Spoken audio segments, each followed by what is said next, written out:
I did it. I hit 200 books read in the year 2024. Let's talk about everything I read in December to get there. Hello, my name is Emily Crow from The Cozy Crow, and welcome to my YouTube channel. I have Alfred with me here again. I think he was in my November video. He just wants some snuggles, so here he is. But we're gonna talk about everything that I read in the month of December 2024. I was able to hit 200 books read, which is amazing. It was not my original goal, but when I realized about halfway through the month that I was actually really close to hitting 200 books, at that current trajectory, I was set to hit like 195. I couldn't not try. I'm too much of a completionist. And so that's what I did. And for better or for worse, I hit 200 books. And let's talk about the 21 that I read in December. First and foremost, let's talk about my statistics for the month. Like I said, I read 21 books, which is my most prolific month thus far. I did read many novellas, and everything was just weird with the holidays. So it's not necessarily indicative of my typical reading, but my average star rating was 4.12, which is not too bad. I ended up with 2 5-stars in the month, and I also ended up with 2 2.75 stars. Anything lower than a 2-star, I just DNF if I hate it that much.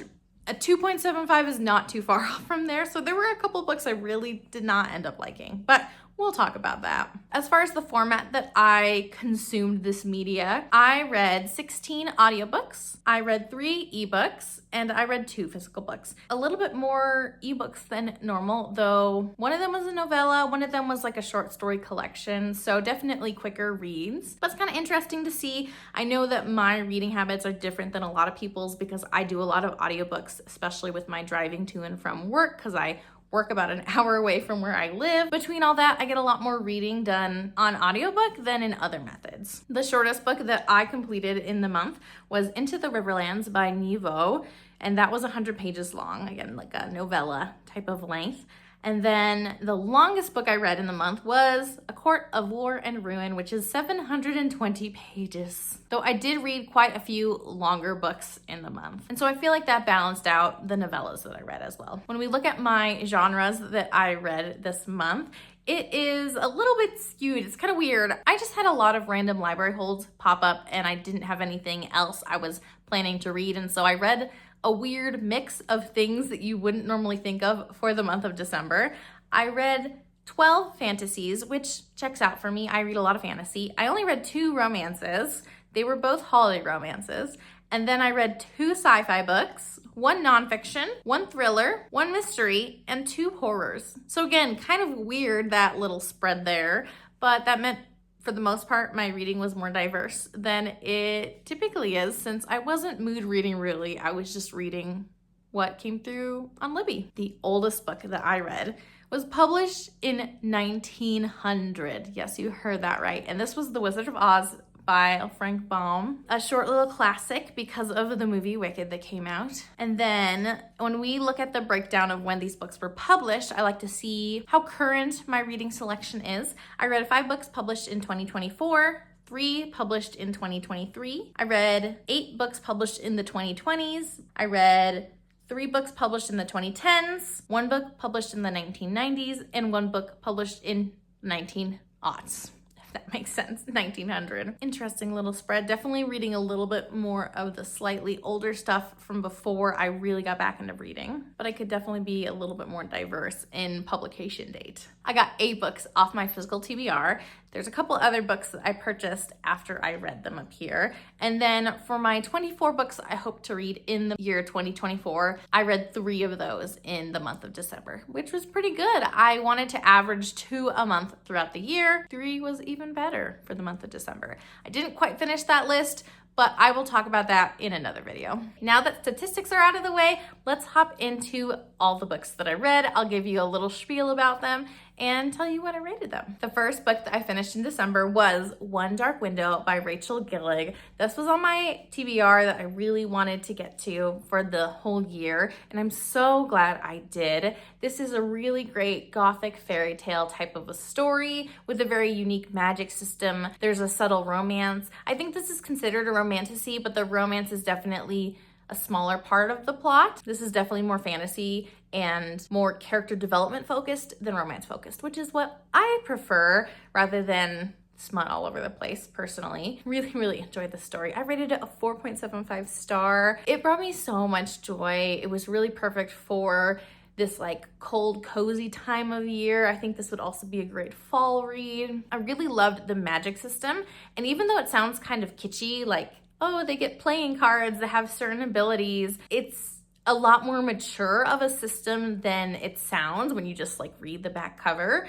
And I really loved delving into the main character, Elspeth, and her relationship with the nightmare that's in her head, their relationship with the world around them, and how all of them have been shaped by this magic system and the inherent goal of collecting all the cards and the implications of doing so. And that's a big part of what happens in this story. So that was really cool. I also liked how there were consequences to using the magic. It wasn't an overpowering type of a system that just, you know, made things work out perfectly. Like, it made a lot of sense to me. It was just very well thought out, I felt like. The beginning was kind of confusing for me. I love audiobooks. I read this on audiobook.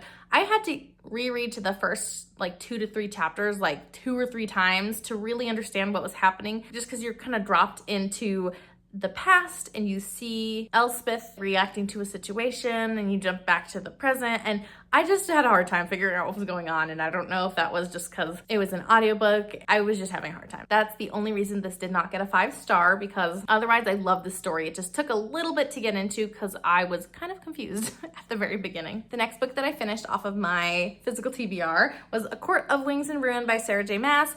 My goal was to read all of Sarah J. Maas's work in 2024, and I did not quite hit that goal, but I got pretty close, and this was part of doing so.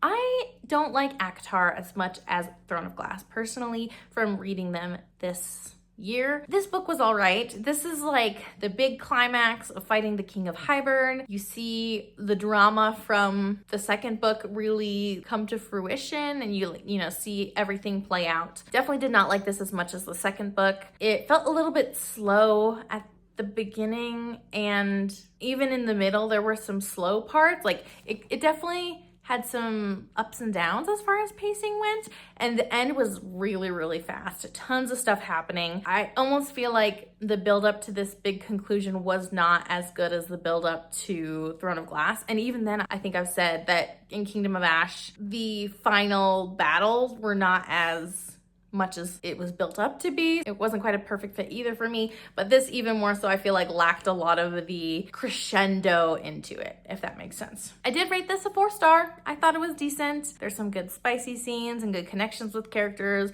You start to see some more complicated parts of certain characters. I still hate Nesta though. To continue my SJM quest for the year, I read A Court of Frost and Starlight, a novella, but it's like 230 pages maybe. So it's got a good length to it. It was a lot slower of a read, a nice calmer read, some holiday solstice-y vibes with this one. It really didn't add anything to plot arcs. It maybe gave a little bit more depth to the characters, but as far as the plot arcs or anything, it didn't really add anything. But this was like a nice read. Again, I feel like this book could have been accomplished with fewer pages, same way as a lot of other Sarah J. Maas books could. I feel like Throne of Glass was like really jam-packed full of things happening. A Court of Thorns and Roses series does not feel quite that jam-packed with information. I feel like these books don't need to be as long as they are, in my opinion. I feel like this could have been 100 pages and it would have been perfect for me.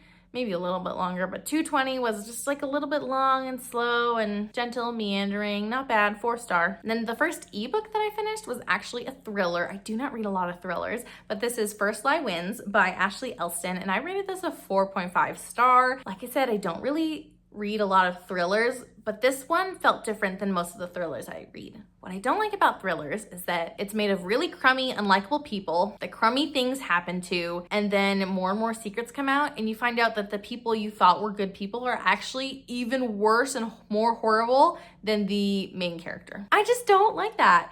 So this was very different in that the characters weren't morally gray, but there was also this like secretive, almost spy element thrown in.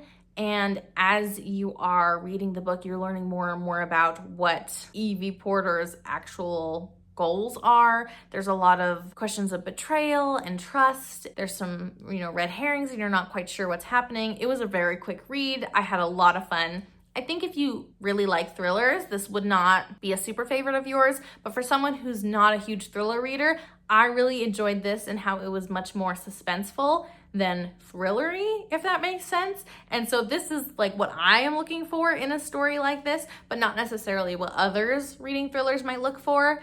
But I really enjoyed it. I had a lot of fun and I would recommend it, especially if you don't typically read thrillers. I think this is a good one to kind of dip your toes in the water in this genre. Ooh, one of my least favorite books for the month of December. I read Wicked by Gregory Maguire. I knew, I'd been warned, and I still read it. This book is very different than the musical, first off. The book is much more dark, much more gritty, much more vulgar. It is very long, it's very slow, it's kind of a slog to get through. While I really appreciated getting a lot more detail about these characters, learning a lot more backstory behind Wicked as a musical, as a show, there were a lot of things that I just didn't like that Gregory Maguire chose to do. I think that could be summed up by, if this book had been written by a Black woman, it could have been a 5-star, but it was not. It was written by a white man. So there were a lot of things lacking, or that I feel like didn't make sense for the characters, for the story. A lot of things that I don't know why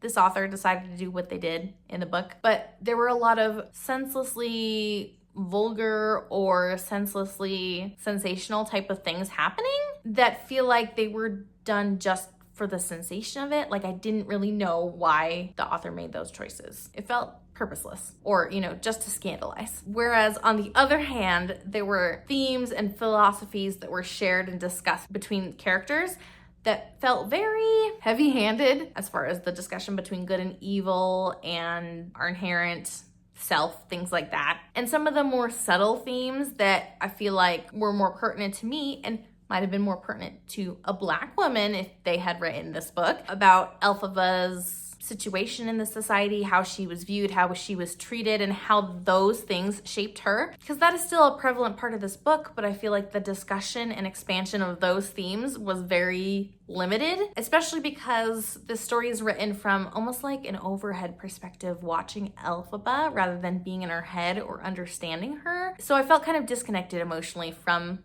Elphaba's character. So there are some things that this book added, and I can see why a lot of people have read it, but I feel like someone else could have done a much better job at telling this type of a story than the author. 2.75 star out of 5. There are some things of merit, but mostly I didn't like it. And it was so freaking long. I will not get those 20 hours listening to an audiobook back. Granted, I did listen to it at like 1.75 or 2 times speed. I can't get those 10 to 12 and a half hours back in my life. But now I know what it's all about, and I can distinctly say that I feel like the musical and now the movie that just recently came out tell this story better than Gregory Maguire did. And then just to keep on with the Wicked theme, I read The Wizard of Oz by L. Frank Baum, and this one I rated a 3.75 star. Now this book came out in 1900. It is an old book, but this is a really concise fantasy tale that we are all familiar with, and I have read this before, but it's been a really long time. So it was really good to revisit as an adult with my perspective of Wicked to kind of tying the original world together with the more modern pop culture interpretation of Oz. I really appreciated the messaging in this book and the things it was trying to teach as far as the companions that Dorothy had, and they all had what they wanted and needed, even from the very beginning, things like that. But I feel like a lot of the messaging that I liked as an adult would have totally gone over my head. In fact, it did go over my head as a kid. And is it really a perfect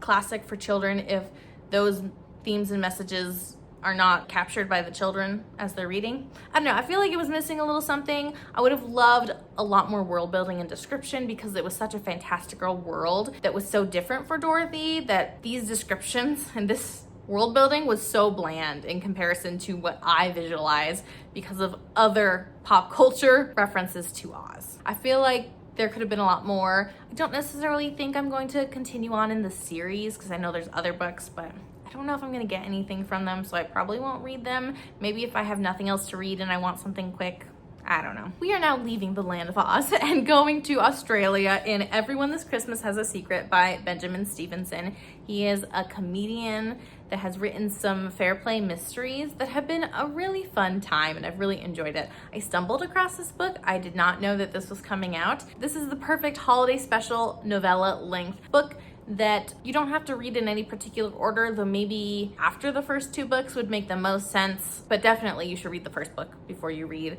this one.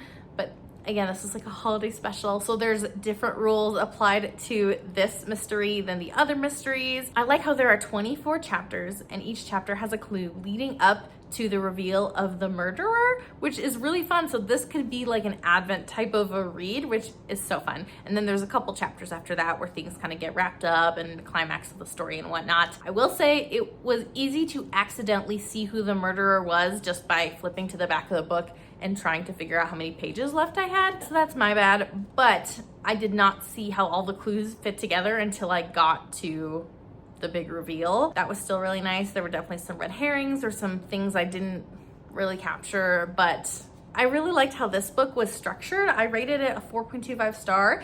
I liked it just as much as the first book. The second book I didn't like as much, but this book and the first story I feel like were both really well done. This really packs a punch for the length of writing that it is, and it was just a fun like holiday type of a read, and there's not a lot of holiday reads set in the Southern Hemisphere too, so this is something a little bit unique and different, which I really liked. The next book I read was a holiday romance. This is A Very Merry Bromance by Lyssa K. Adams, and this was included in my Fangirl Fibers holiday romance book box, book advent, where I got a skein of yarn every week of December, and it was associated with a holiday romance.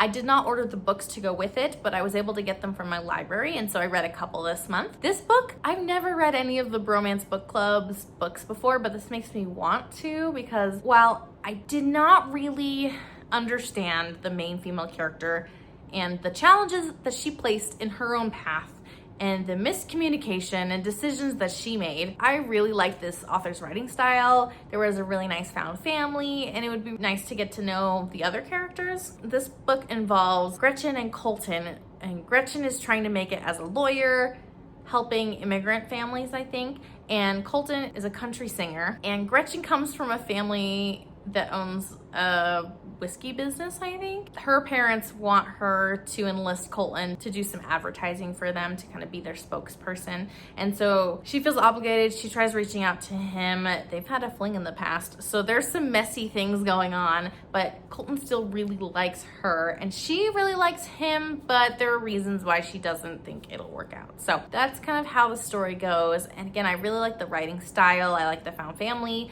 In general, I liked the way the characters were portrayed, but Gretchen just really got on my nerves.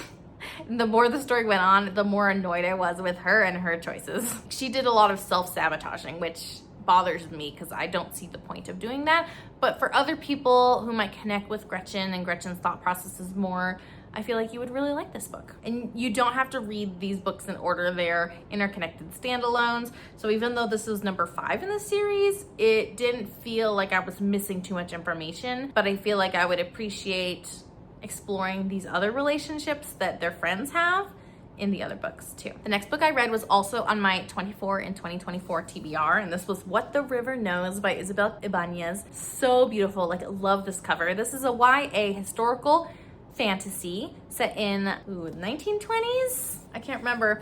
I think it's 1920s Egypt. Inez's parents are archaeologists in Egypt, and they go missing, have not been found. They're presumed dead. So she travels from Argentina to Egypt in order to try to figure out what happened to her parents. She meets some resistance because of the time period she's in, and that she is like a 19-year-old young woman, but she is like pushing her way into this archaeologist group with her uncle to try to figure out what happened, and some secrets are uncovered. They're on the search for Cleopatra's tomb.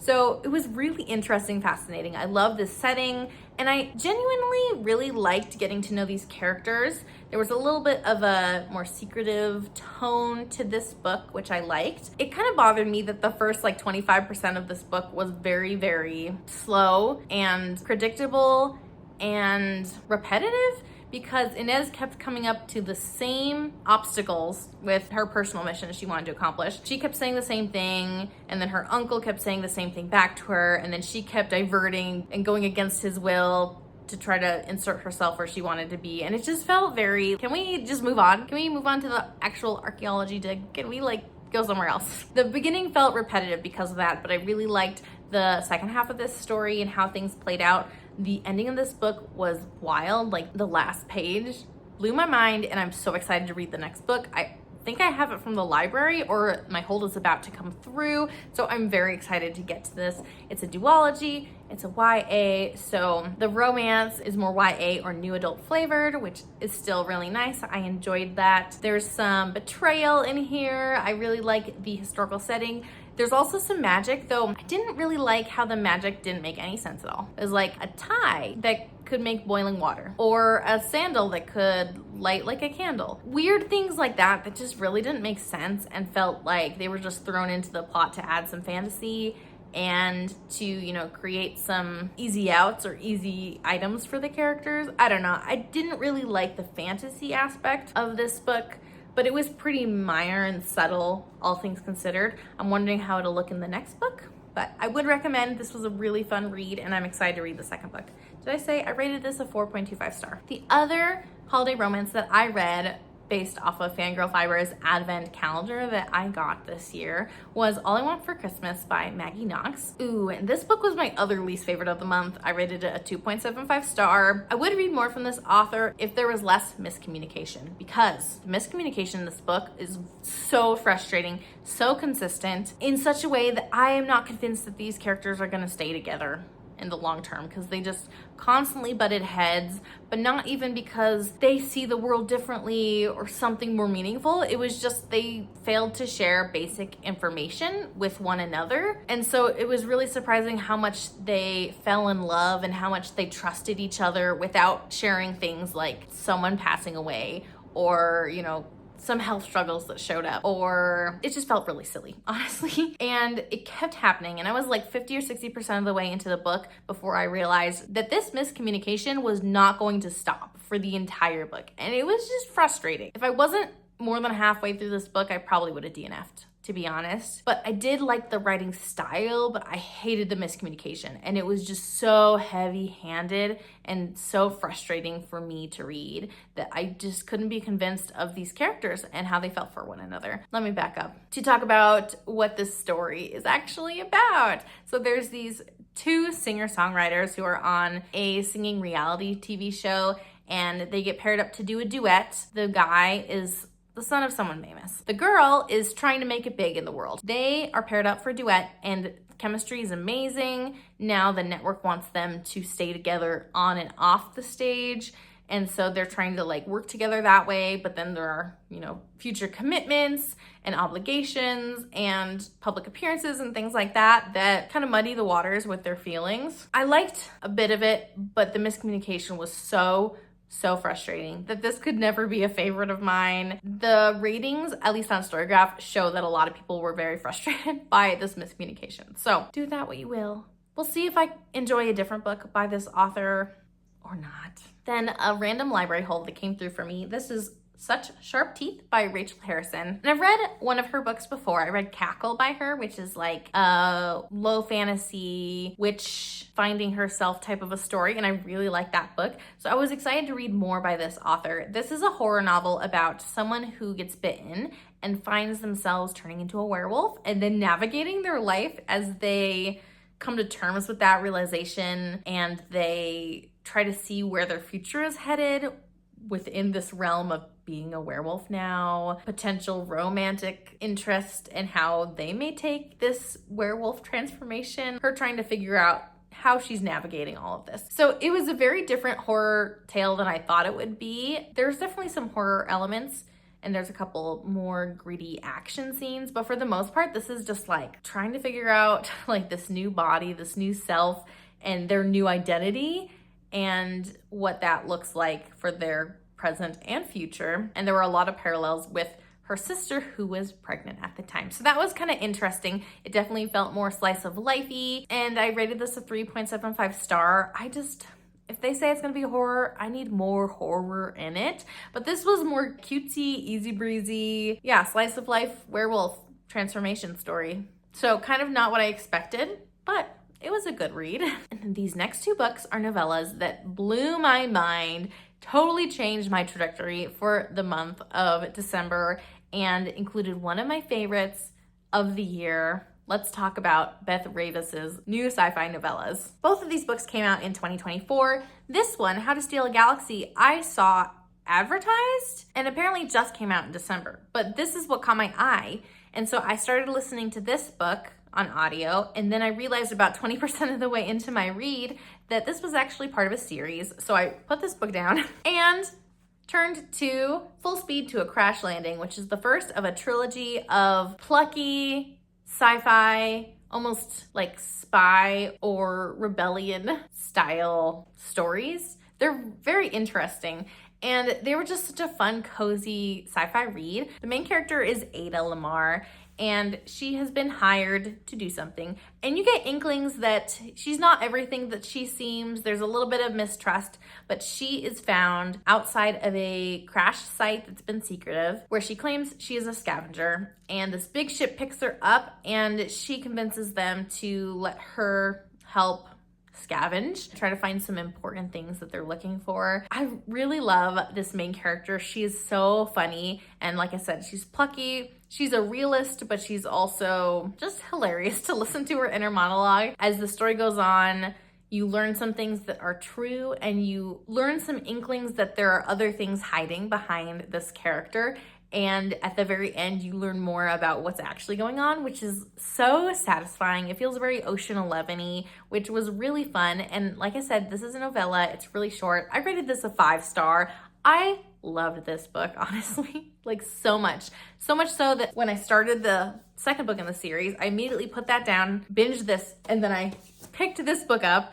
And I went to the store and I bought both copies, and now I'm anxiously awaiting the third book in this trilogy. For the second book, How to Steal a Galaxy, you see Ada, and his name is Ryan, I think? Ryan was on the large ship that captured, rescued her in the first book, and so their paths cross again as they are on an alien planet. She is doing something undercover, and he's trying to figure out what is going on, what her mission is. It's really funny, their interactions. There's definitely some sexual tension there, but the romance is very much secondary to the plot, and because they have different goals in mind, I think that the romance may come together completely in the third book, but definitely not in this book. There's still a lot of tension and not understanding each other and like keeping some secrets, and we'll see in the third book what happens with their mission to save the galaxy, to save the planet, etc., etc. Again, I really love this. I rated this a 4.75 star. I didn't like this quite as much as the first book. The first book takes place in space, in spaceships, descending down to a protoplanet. That's the vibe. Very spacey, very sci-fi. This book takes place on an alien planet, but it's inhabited by humans, and so it's a little bit sci-fi vibes, but not as much as the first book. So if you're looking for a comedic sci-fi with some spy or like Ocean's 11 style vibes, the series is amazing. And the third book I think is coming out in April. It's called like How to Save a Planet or something along those lines, or How to Save the World. The next book that I read was The Language of Thorns, Midnight Tales and Dangerous Magic by Leigh Bardugo. This is part of the Grishaverse, and I finished reading every Grishaverse book in this year. I mean, I started in previous years, but I finally finished reading through all of Leigh Bardugo's backlist, including these like special type of books.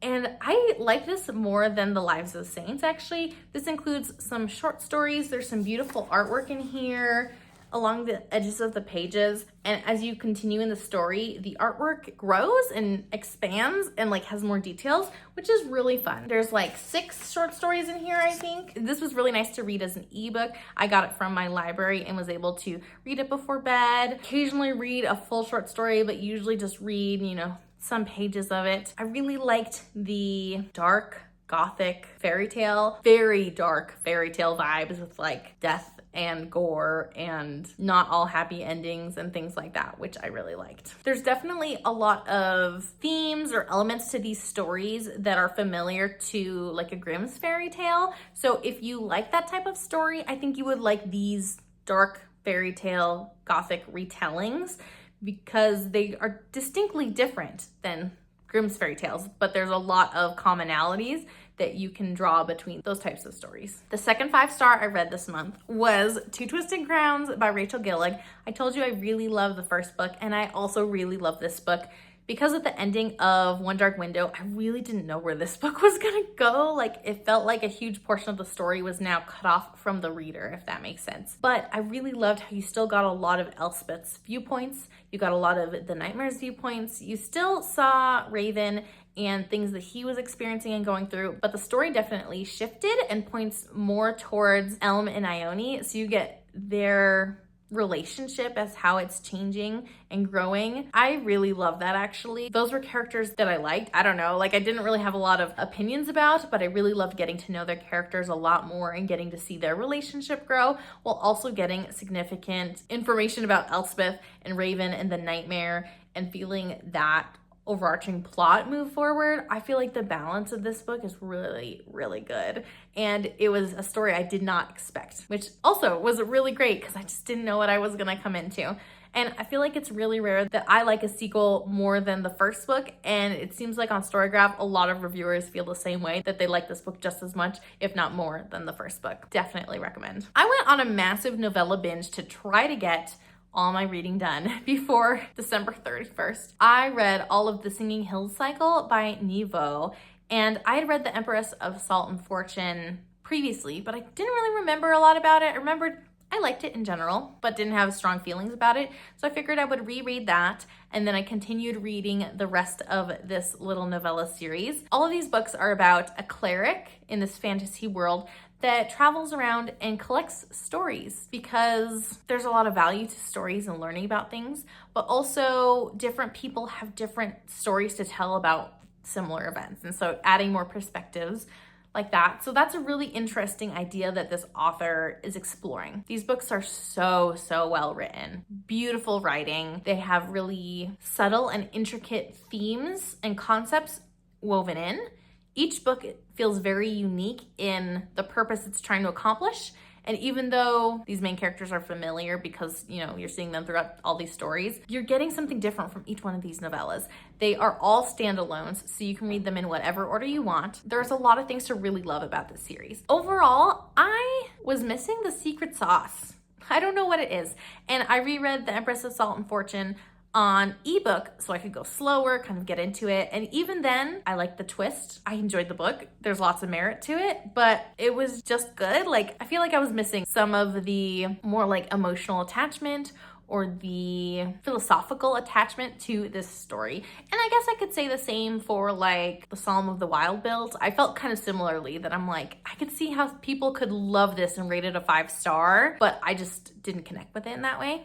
I feel the same about this series. I rated this Empress of Salt and Fortune 4.25 star. I really loved the twist. I really loved the philosophical things.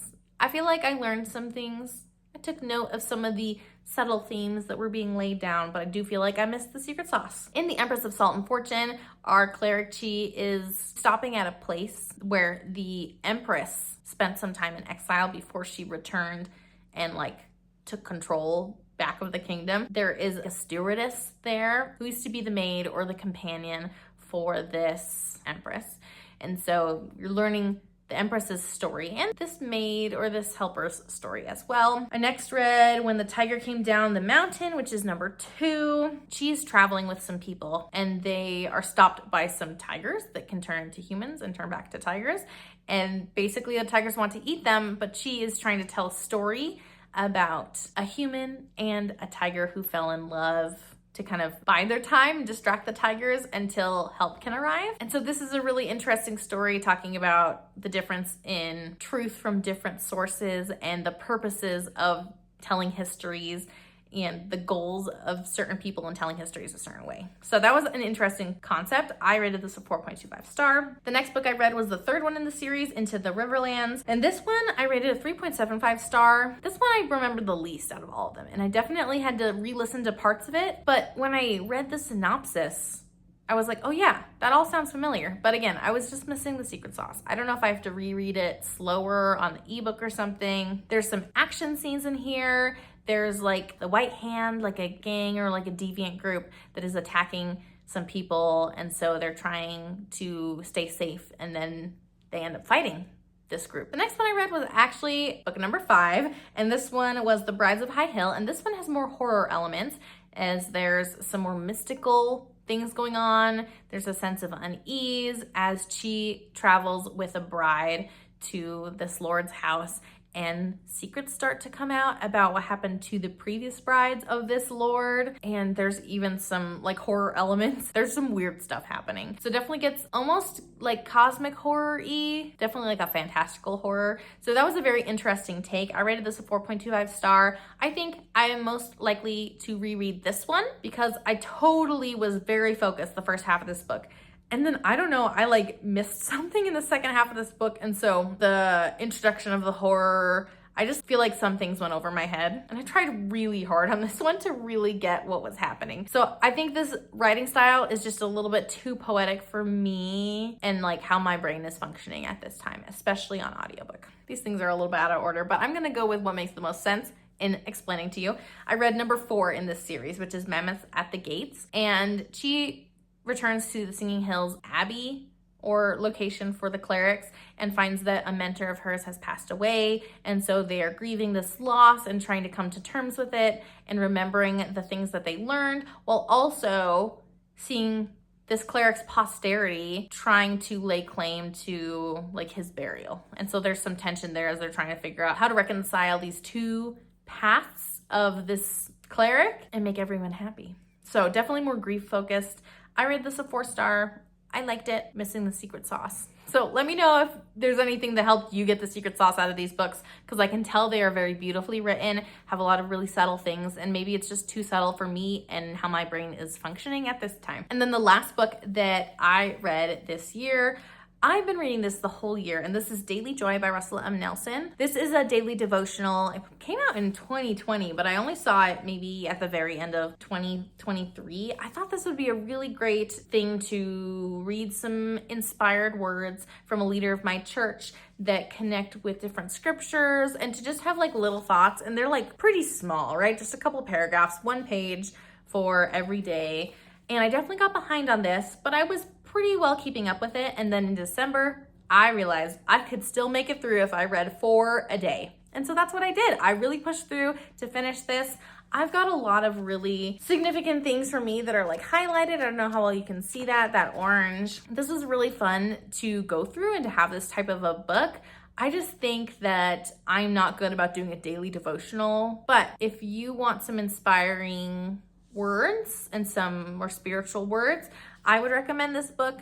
I think I'm a member of the Church of Jesus Christ of Latter-day Saints, and so this makes a lot of sense to me because this is like a leader of my church that's talking in here. And these are all pulled from previous talks and sermons and teachings that he has given. I think if you are not a member of this church, but you are a Christian, that you would still get a lot out of the words in here and out of the teachings in here, though some of the things might not exactly jive with your personal belief, because there's a lot of nuance to Christianity and like different beliefs in that way. But I do recommend it. The one thing, I rated this a 4.5 star because I really liked it. It gave me what I was wanting, except every single one of these passages is from a previous sermon or talk that this leader has given, but there was no bibliography. They weren't referenced anywhere on the page. There was no place to look at the end to say, oh, on October 20th, what was that sermon? How do I find that? You know, if you want to learn more. I was kind of frustrated that I didn't even have the chance to find that information, because there were some things in here that I recognized that I was like, I've heard that before from Russell M. Nelson. Where was it from? I can't remember, but it won't tell me. So it got dinged for that because I like references and bibliographies and citing your sources. There we have it, all 21 reads that I had in the month of December to bring me to a total of 200 reads in the year 2024. If you want to know more about all of my 2024 reads, my top 24 that I read in 2024, as well as some really interesting statistics that I've put together about my reading habits, reading goals that I've met, things like that, then make sure to subscribe and hit the bell notification down below so you can be notified when I post that video, because that is coming soon. I put a lot of work into putting together those statistics and those lists, so I'm really excited to talk about those. I may even do it in the same sweatshirt because I am on a roll with filming right now. I would love to hear if you read any of the books that I've read this past month, especially from Nghi, because I want to get more out of their writing, and I don't know if I just need to keep revisiting what they've written over and over again to get more out of it. And because they're novellas, I can probably do that. So if you've read any of Nghi's things and you would recommend doing a lot of rereads, please let me know your tips and tricks so that I can access that secret sauce, because there is a secret sauce there that I am just not tasting yet. But I have a lot of other books that I really loved this month. Some others I didn't. Let me know what you thought about any of these books if you've read them. And until next time, happy reading. Bye.